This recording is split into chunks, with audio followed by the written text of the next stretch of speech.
Want to know the 9 biggest surprises when buying your first home? Well, that's what I'm talking about on this video, so stay tuned right after this.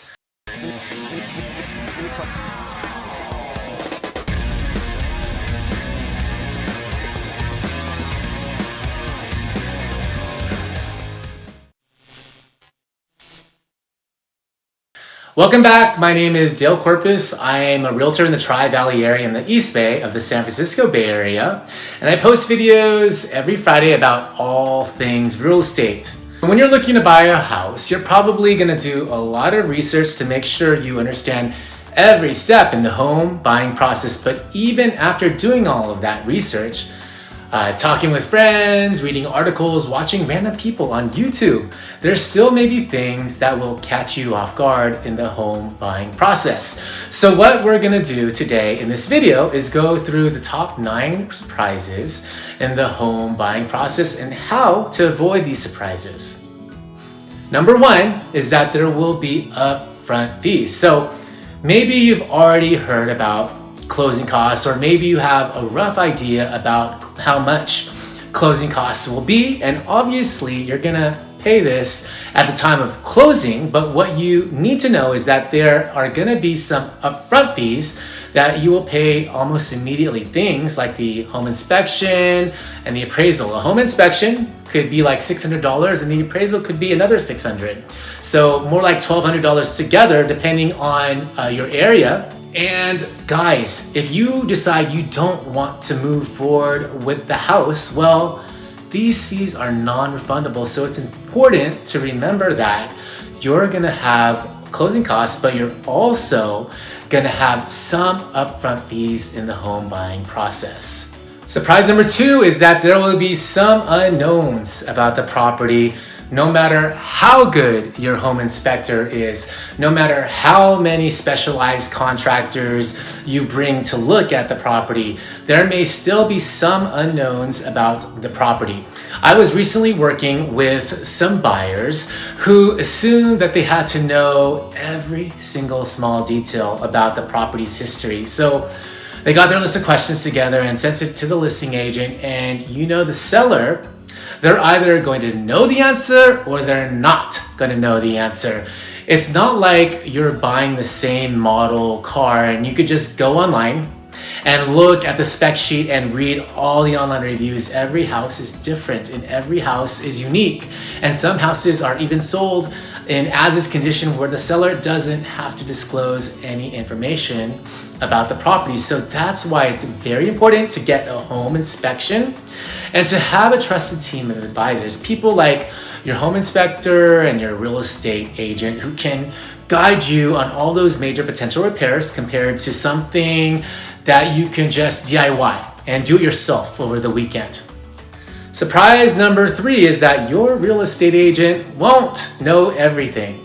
And maybe this wasn't a surprise to you. After all, guys, your real estate agent is there to help you, to support you, to offer their expertise and their knowledge, and to help you write a competitive offer and to help you with a smooth, event-free escrow. But they may not know every single detail about the property, and they may just be seeing the property for the first time when they show it to you, and that's completely okay.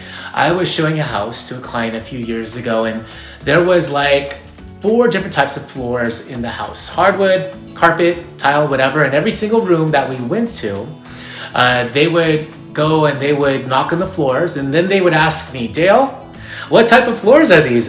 Is it vinyl? Is this engineered hardwood? What type of carpet? Like, I'm not gonna know the brand of the carpet that they're using in the basement. I could find out. I don't know if the fireplace is in working condition. Guys, your real estate agent's value is bigger than what type of brand the kitchen flooring has, or if a fireplace is working. All of this information can be figured out by getting your questions all together and asking the listing agent. But your real estate agent is more there to guide you through the process and to help you win the house. Write a competitive offer and help you close escrow smoothly. Now, if you start asking your agent about the value in this neighborhood compared to the next neighborhood, or how to win in a multiple offer scenario, or price per square foot here compared to the last house that you looked at. If your agent is struggling to answer these questions, well then at that point, guys, maybe you have a problem. Surprise number 4 is that most people are not out to get you, but some people are. I once had a client that would ask every question under the sun, and what I mean every question, I mean every question. And when she ran out of questions, she would ask me, Dale, what am I missing here? Well, Mary, you've asked every question in the history of real estate, I think, and you've covered it all. And what was happening here was she was thinking that the sellers were hiding something, or that the sellers weren't telling her something about the house and it was too good to be true.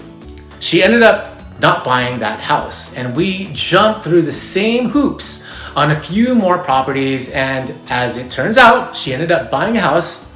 The reality is that most people are just like me and you. We just want to buy and sell property with the least amount of hassle and be somewhat reasonable when doing it. With all that being said, there are real estate agents that will lie, and there are lenders that will lie, and there's always going to be people that don't play it fairly and that don't follow the rules. And guys, nobody likes getting ripped off. So if you're starting to feel that pit in your stomach, or if something doesn't feel right, or if you're getting a weird vibe from the other party, maybe it's time to take a step back, reevaluate, and talk with your trusted advisors, because the feeling of getting backed into a corner and being forced to purchase something is gonna feel a lot worse than the feeling of simply walking away from the deal. Surprise number 5 is you won't get a brand new house after the home inspection. The home inspection is one of the most stressful parts about the home buying process, because you finally found a home that you could see yourself living in, and now you're about to find out how many problems that this perfect house actually has once you get the home inspection report. You can ask for repairs or a seller credit sometimes, but the surprise here is no matter how many items are on that list, the sellers are probably not going to deliver the house in perfect working order. They're not going to fix all 50 items on the list. You're not going to get upgraded plumbing, and every single line item might not get fixed, and that's okay. What we want to do here is we want to focus on the big ticket items, things like the HVAC, the electrical, the roof. Think about the monetary value of each item that you're asking for, and we should focus on those items that cost $1,000 or more. Guys, your house is going to be hundreds of thousands of dollars. So if we're asking for 20 here, 50 here, I mean, what are we doing? It might be time to reevaluate our priorities. If you can go to Home Depot and knock out a project with a $25 repair, that shouldn't be something on the home inspection list that is causing you to maybe think of backing out of the deal. We want to focus on those big ticket items that are $1,000 or more when we're looking at the home. Surprise number 6 is that not all lenders are created equally. I believe in 2022, we're going to see a surge in first-time home buyers using online lenders for their purchase. And that's okay, because online lenders, they're easy and then they're efficient and they're seemingly cheaper. But the surprise here, the thing to watch out for, is their advertised rate. You see run rate on the website, and maybe you get that rate if your credit score is perfect, but what you don't see is all those junk fees that they tack on the back end of the loan. Do you ever wonder why online lenders have such better rates than other lenders out there? Oh well, Dale, it's because they've streamlined their processes, they don't have an expensive office, and they have better systems in place, which means that they can get better deals and then they can pass the savings on to the consumer. Yeah, well, maybe they just add on junk fees. Did you ever think about that one? It's important to talk to a couple of different lenders. Don't just use your bank because you say I have a checking account there. Maybe they're good at checking accounts, but they're not good at the mortgage process. I recommend talking to a local mortgage broker as well as another lender like a credit union. And then make your decision after you've talked to at least 2 lenders. Surprise number 7 is that closing day is not as scary as it sounds. If I were to describe closing escrow, it would be anticlimactic. You're just signing papers. It could be a celebration. It could be fun. It's kind of like putting the bow on a present after you've wrapped the present.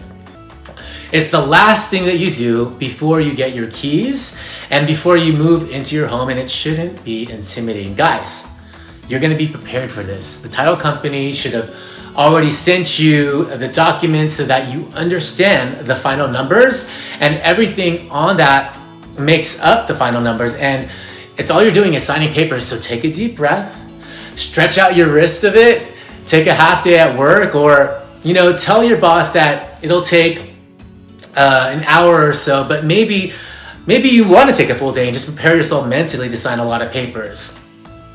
Surprise number 8 is that the home buying process can be as stressful or as fun as you decide to make it. It really depends on what type of person you are.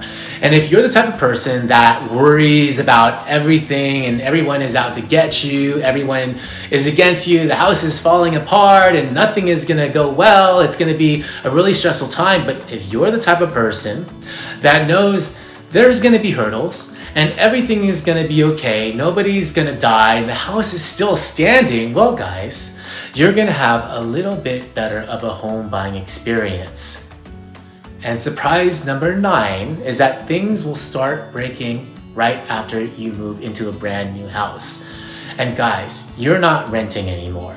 You can't just call up your landlord and have them come over and fix your HVAC. You need to pay out of pocket for that expense. So expect both unexpected repairs as well as preventative maintenance will be required. And the surprise what catches first-time home buyers off guard is maybe they went a little bit above their budget when they purchased their house, and then you get this unexpected repair that comes up and they can't afford to fix it. When it comes to repairs, you should always anticipate that things can and will break, and it seems like some of your appliances, like your water heater, know when the date of closing is. So it's not gonna break when the owner owns it. It's gonna break right after you move in, and you're gonna have to pay for it. So that's why it's very important to budget for these maintenance costs of actually owning the property. Well, how much should you budget? It's recommended that you budget around 1% of the home's value per year, and this isn't a one-time thing. It's for the lifetime that you own the property. Budget around 1% of the home's value per year for those unexpected costs and preventative maintenance. So there you have it, guys, the 9 biggest surprises when you're buying a property. You should also check out my related video on the top 10 mistakes when buying a home. I placed a link to that video towards the top of the screen. If you found this video helpful, do me a favor and give it a thumbs up and subscribe to my channel. Again, I'm Dale Corpus from eXp Realty in San Ramon, California. I help buyers and sellers throughout the Bay Area and the Tri-Valley, and I'll see you on my next video.